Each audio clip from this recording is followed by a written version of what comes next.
The cold asphalt scraped against my skin as I hit the ground hard, my body rolling twice before coming to a stop on the side of the dark road. Pain shot through my arms and legs, but it was nothing compared to the shock of what had just happened.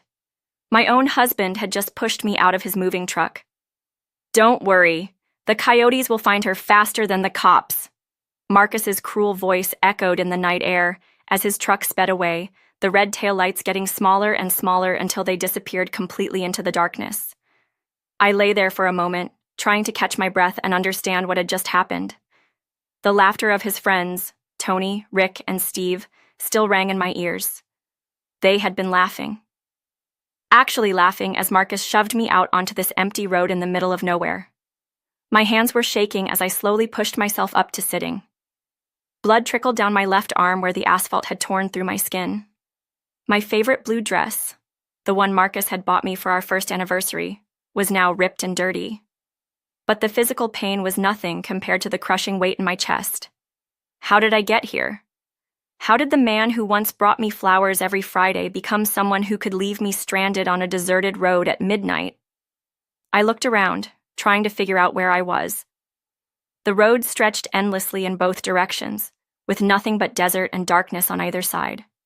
No houses, no lights, no cars. Just me and the sound of wind rustling through the dry bushes. My phone. I needed my phone. I frantically searched my small purse, but my hands were shaking so badly I could barely open it. When I finally found my phone, my heart sank. No signal, not even one bar. That's when I heard it. A long, haunting howl in the distance. Then another one, closer this time. Marcus's words came flooding back. "The coyotes will find her faster than the cops." Fear shot through my body like ice water. I had to move. I had to get out of here. I forced myself to stand up, wincing as pain shot through my scraped knees. My legs felt weak and shaky, but I started walking toward what I hoped was the direction of town. Each step sent sharp pains through my body, but I kept going. As I walked, my mind raced back to earlier that evening. We had been at dinner with his friends and everything seemed normal. Marcus had been drinking, but that wasn't unusual anymore. His friends were being their usual loud, obnoxious selves, making jokes that weren't really funny and talking about people they didn't like. But then something changed. Marcus started getting that look in his eyes, the one I had learned to fear over the past few months.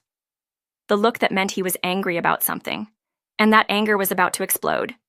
It started when the waitress smiled at me and asked if I needed anything else. Such a simple, innocent question. But Marcus saw it differently. He always saw things differently when he was drinking. "She thinks she's better than us," he had muttered to his friends, loud enough for me to hear, always acting so perfect, so innocent. I had tried to ignore it, tried to change the subject, but Marcus wouldn't let it go. His friends joined in, making comments about how I was too good for their group, how I looked down on them. None of it was true. I had never looked down on anyone. But when Marcus got an idea in his head, especially when he was drinking, there was no reasoning with him. The argument continued in the truck. Marcus driving faster and faster as his anger grew, his friends egging him on from the back seat, telling him he needed to put me in my place and show me who's boss. I should have seen it coming. I should have known that this night would be different. But I never imagined he would actually hurt me like this. Another howl echoed through the night, much closer now. I picked up my pace, ignoring the pain in my legs. I had to survive this night. I had to make it home. But as I walked through the darkness, bleeding and alone, I realized something that chilled me more than the desert wind. I wasn't sure I had a home to go back to anymore. As I limped down that dark road, my mind drifted back to a time when everything felt perfect. 4 years ago, when I first met Marcus at the hospital charity gala. I was 24 then, working as a nurse and barely able to afford the ticket to the event. But my friend Lisa had convinced me to go. "You work too hard, Emma," she had said. "You need to get out and have some fun for once."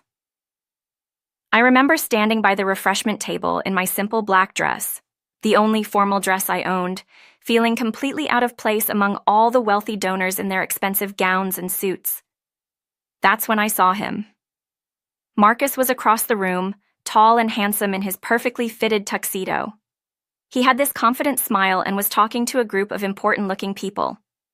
but then our eyes met, and everything else seemed to disappear. He walked straight over to me, ignoring everyone else in the room.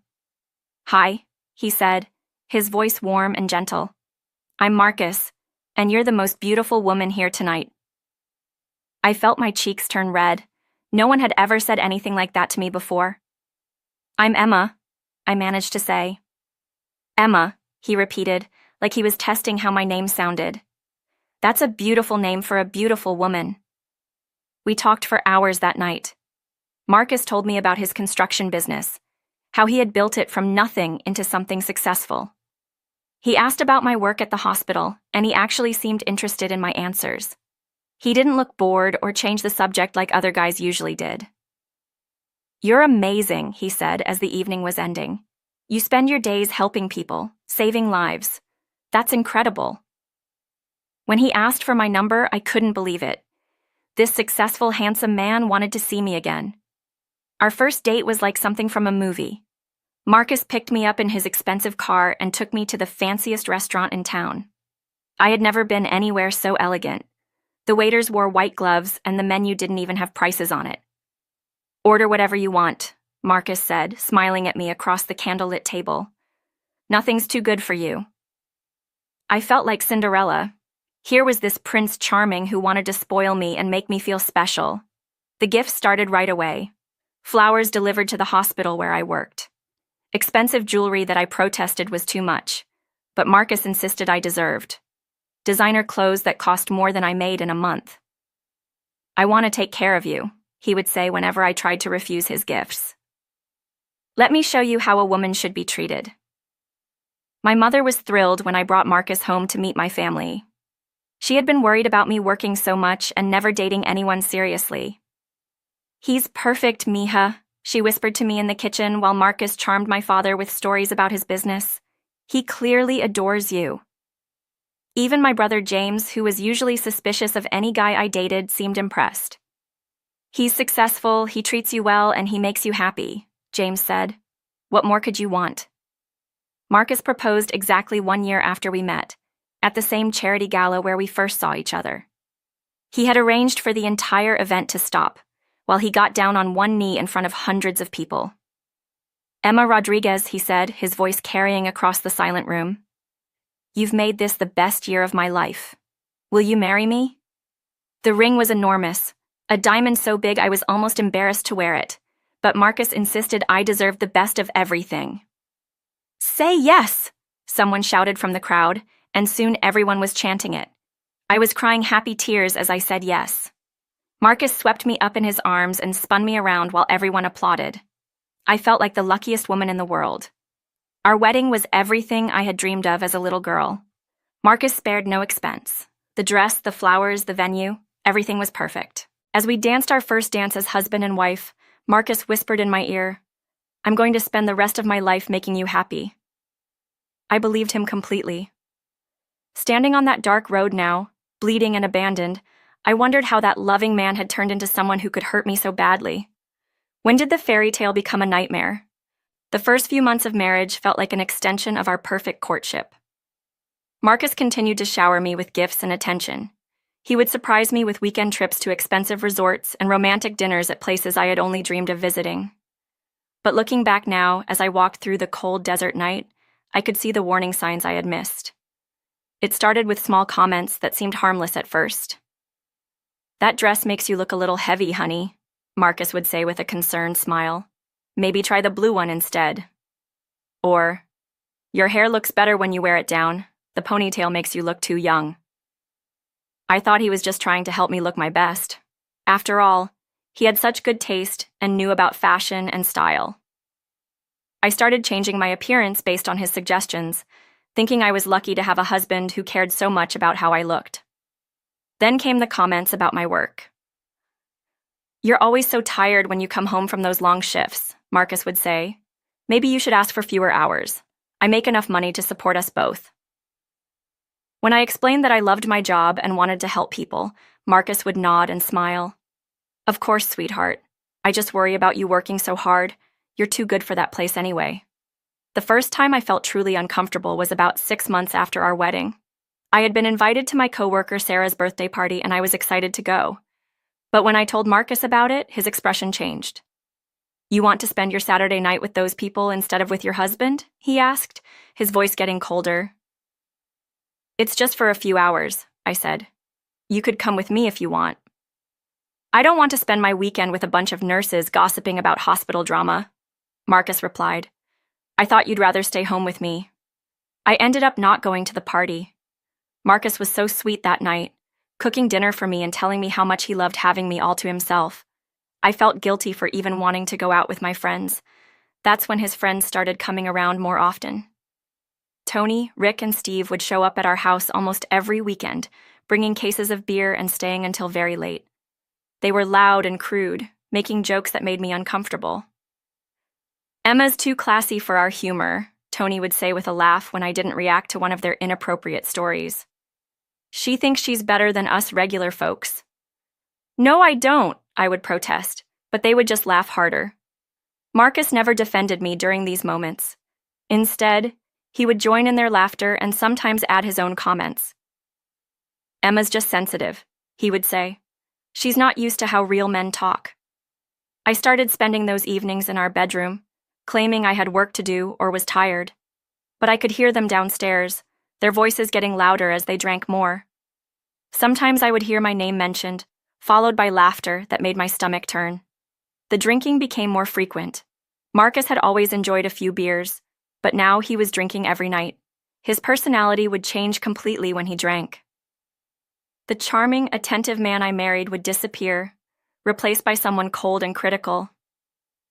"You're gaining weight," he said one night after several beers. "I can see it in your face."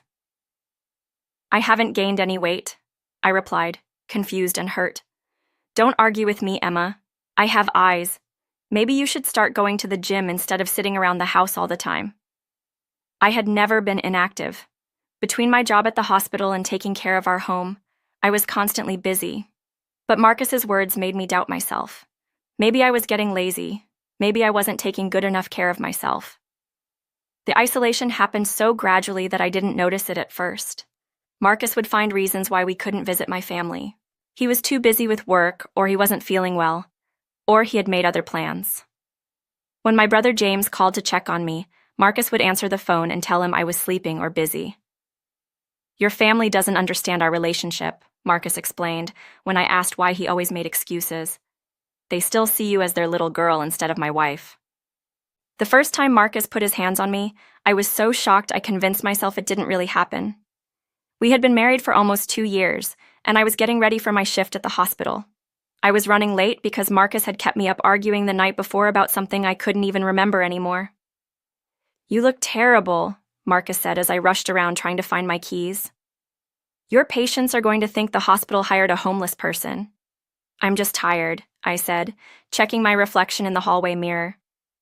I did look exhausted. The dark circles under my eyes seemed to be permanent now. "Maybe if you didn't stay up all night arguing with me, you'd look better," Marcus said, his voice getting that edge I had learned to fear. "I wasn't arguing," I said quietly. "I was just trying to explain." "Don't lie to me, Emma." Marcus stepped closer, and I could smell the alcohol on his breath, even though it was only 7 in the morning. "You love to argue.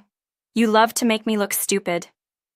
"That's not true," I said, backing toward the door. "I would never—" That's when he grabbed my arm. Hard. His fingers dug into my skin so tightly I gasped in pain. "Don't you ever call me a liar again," he said, his face inches from mine. "Do you understand me?" I nodded, too scared to speak. Marcus held my arm for a few more seconds, his grip getting tighter, before he suddenly let go and walked away like nothing had happened. I stood there shaking, staring at the red marks his fingers had left on my arm. But by the time I got to work, I had convinced myself it was an accident. Marcus had been drinking, and he was stressed about work. He didn't mean to hurt me. That night, Marcus brought me flowers and apologized. "I'm so sorry, baby," he said, holding me close. "I've been under so much pressure at work. I would never hurt you on purpose. You know that, right?" I wanted to believe him so badly. This was the Marcus I had fallen in love with, gentle and caring and sorry for his mistakes. I know, I whispered into his chest. I love you. I love you too, he said. More than anything. I just get crazy sometimes when I think about losing you. But the accidents kept happening. A shove when I disagreed with him, a grip on my wrist that left bruises, a push that sent me stumbling into the wall. Each time Marcus would apologize and blame his stress, his drinking, or my behavior. You know how to push my buttons, Emma, he would say after hurting me. You know exactly what to say to make me angry. I started walking on eggshells, trying to predict what would set him off. I stopped expressing opinions that might contradict his. I agreed with everything he said, even when I knew he was wrong. I became a ghost in my own home, trying to be invisible so I wouldn't accidentally make him angry. His friends Tony, Rick, and Steve started treating me worse too. They would make comments about my appearance, my job, and my family right in front of Marcus. When I looked to my husband for support, he would either laugh along with them or ignore what was happening completely. Emma's family thinks they're so much better than us, Rick said one night while they were all drinking in our living room. Her brother acts like he's some big shot lawyer. James is still in law school, I said quietly, trying to defend my brother. See? Tony laughed. She can't help herself. Always has to correct us stupid construction workers. Maybe Emma needs to learn some respect, Steve added, looking directly at Marcus. Marcus didn't say anything. He just took another drink and changed the subject. But I saw the look that passed between them, and it made my blood run cold. I started making excuses to avoid being home when his friends came over. I would pick up extra shifts at the hospital or claim I had errands to run. But Marcus noticed, and he didn't like it. You're avoiding my friends, he accused me one night. You think you're too good for them. No, I don't, I said. You just what? Marcus stepped closer and I instinctively backed away. You just think you're better than the people who helped me build my business? I could see the anger building in his eyes, and I knew what was coming next. 3 months ago, I discovered something that changed my entire world. I was late, not just a few days late, 2 weeks late. At first, I tried to convince myself it was just stress. My life with Marcus had become so unpredictable that my body was probably just reacting to the constant fear and tension. But deep down, I knew. I had always been regular as clockwork, and this was different. I bought the pregnancy test on my way home from work, hiding it in my purse like it was something shameful. My hands were shaking as I took the test in the hospital bathroom during my break. I couldn't risk Marcus finding it at home. 2 pink lines. Positive. I stared at that little plastic stick for what felt like hours, my mind racing. A baby. Marcus and I were going to have a baby. For the first time in months, I felt a spark of hope. Maybe this would change everything. Maybe becoming a father would bring back the gentle, loving man I had married. Maybe a baby would make Marcus want to be better, to stop drinking, to stop hurting me. I spent the rest of my shift daydreaming about telling him the news. I imagined his face lighting up with joy, imagined him holding me and promising to be the best father in the world. I pictured us painting a nursery together, picking out baby names, and being a real family. But when I got home that night, Marcus was already drunk. He was sitting in his chair with an empty beer bottle in his hand, and I could tell by his expression that he was in one of his dark moods. "You're late," he said without looking at me.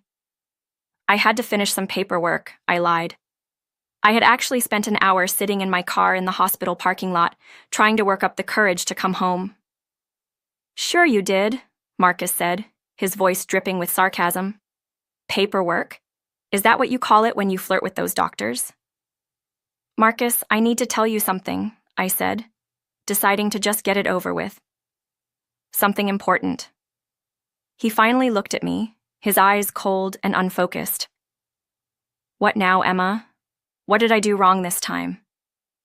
"You didn't do anything wrong," I said, sitting down across from him. "It's good news, really good news." I took a deep breath and smiled, trying to recapture some of the joy I had felt earlier. "I'm pregnant, Marcus. We're going to have a baby." The silence that followed was deafening. Marcus just stared at me, his expression completely blank. Then slowly, his face began to change. But it wasn't joy I saw there. It was anger. "You're what?" he said, his voice dangerously quiet. "Pregnant," I repeated, my smile fading. "We're going to be parents." Marcus stood up so quickly that his chair fell backward. "Are you out of your mind?" he shouted. "A baby? Now? When everything is finally going well for us?"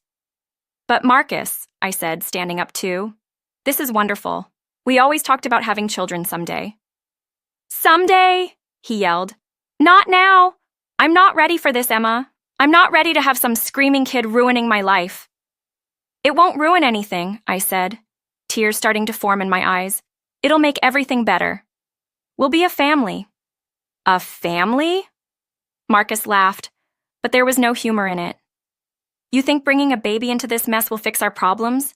You think I want to be tied down with a kid right now?" "I thought you'd be happy," I whispered. "Well, you thought wrong," Marcus said. "You need to take care of this, Emma. You need to get rid of it." The words hit me like a physical blow. "What?" "You heard me. Get rid of it. We're not having a baby." "No," I said, my voice stronger than I felt. "No, Marcus. This is our child." "It's not a child," he said coldly. "It's a mistake, and you're going to fix it." "I won't do that," I said, backing away from him. "I won't hurt our baby." That's when Marcus grabbed me by the shoulders and shook me hard. "You'll do what I tell you to do," he said through gritted teeth. "You're my wife and you'll obey me." "Let go of me," I said, trying to pull away. Instead, Marcus pushed me backward. I stumbled and fell, hitting my hip hard against the coffee table. Pain shot through my side, and I instinctively put my hands over my stomach, protecting the tiny life growing inside me. "That's just a taste of what'll happen if you don't listen to me," Marcus said, standing over me. "Get rid of it, Emma, or I'll get rid of it for you." What Marcus didn't know was that I had been planning my escape for weeks. The pregnancy had given me the courage I needed to finally take action, but I wasn't going to run away like a scared victim. I was going to make sure Marcus could never hurt me or anyone else again. It started 3 weeks after I told him about the baby. Marcus had pushed me so hard that I fell down the stairs, and I ended up in the emergency room with bruised ribs. That's when my friend, Dr. Lisa Chen, pulled me aside. "Emma, this has to stop," she said, her voice filled with concern. "He's going to kill you if you don't get away from him." "I can't just leave," I whispered, looking around to make sure no one could hear us. "He'll find me. He always says he'll find me if I try to leave. Then we make sure he can't," Lisa said firmly. "I have a friend who can help us, someone who knows how to handle situations like this." That's how I met Detective Sarah Williams.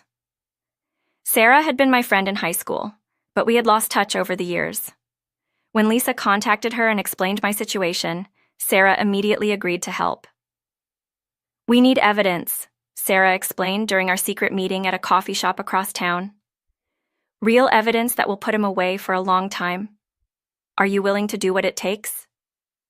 I thought about my unborn baby, about the bruises covering my body, about the fear that had become my constant companion. "Yes," I said, "I'll do whatever it takes." Sarah gave me a small recording device that looked like a regular button on my shirt. "Wear this every day," she said. "Record everything. His threats, his violence, everything." For 2 weeks, I gathered evidence. I recorded Marcus threatening to hurt me if I didn't get rid of the problem. I recorded him telling his friends Tony, Rick, and Steve about how he was going to teach me a lesson about respect. I recorded him planning what he called the perfect way to scare sense into her.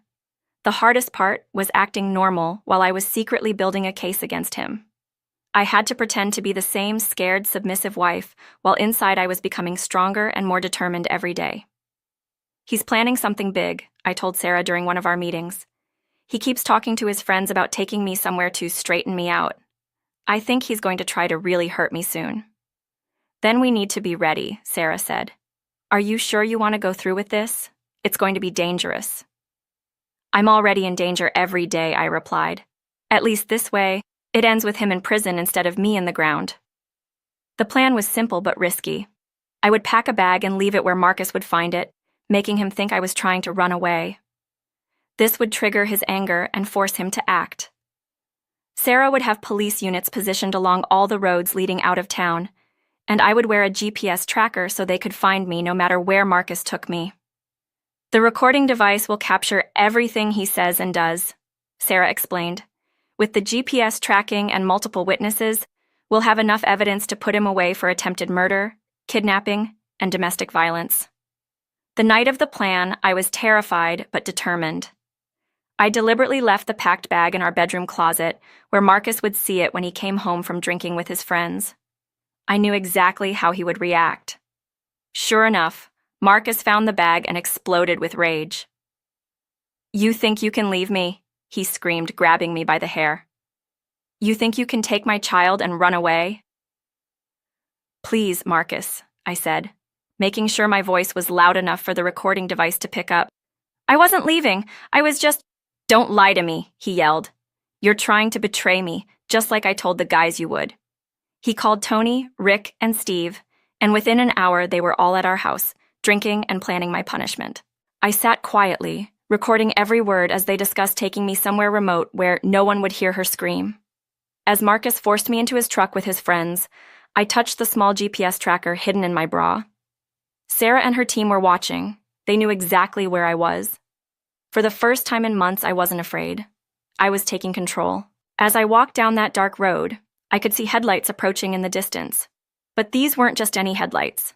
They were the flashing red and blue lights I had been waiting for. Detective Sarah Williams and her team had been tracking my GPS signal the entire time. The police car surrounded me within minutes, and Sarah jumped out of the lead vehicle. "Emma, are you okay?" she called out, rushing to my side.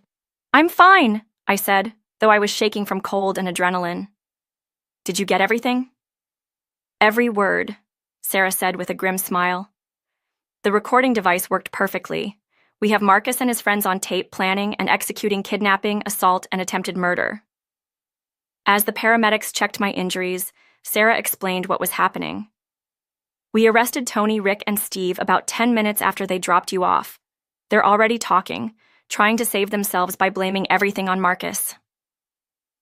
Meanwhile, Marcus had returned home feeling proud of what he had done. He was probably sitting in his living room, drinking a beer and laughing with satisfaction about teaching me a lesson. He had no idea that his entire world was about to collapse. When Marcus walked into our bedroom, he found not one letter, but 5 envelopes spread across our bed. Each one would destroy a different part of his life. The first envelope contained a letter from me. Inside, I had written everything I wanted to say, but never had the courage to tell him. "Marcus, by the time you read this, you'll be under arrest for kidnapping, assault, and attempted murder. For months, I've been recording every threat, every act of violence, every cruel word you've spoken. The police have everything.